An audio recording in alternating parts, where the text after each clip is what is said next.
வருமானத்திற்கு அதிகமான சொத்துக்களை சேர்த்துள்ள சுமார் 100 அரசியல்வாதிகள் குறித்து விசாரணைகள் ஆரம்பிக்கப்பட்டுள்ளன.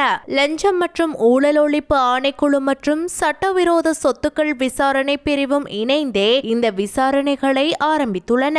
அரசியலுக்கு வருகை தரும்போது சாதாரண நிலையில் இருந்த அரசியல்வாதிகள் திடீரென செல்வந்தர்களாக மாறியதை கருத்தில் கொண்டு இந்த விசாரணைகள் ஆரம்பிக்கப்பட்டுள்ளன. விசாரணைக்குட்படுத்தப்பட்ட சில அரசியல்வாதிகளின் சொத்துக்கள் அவர்களின் நெருங்கியவர்களின் பெயர்களில் இருப்பதும் தெரிய வந்துள்ளது.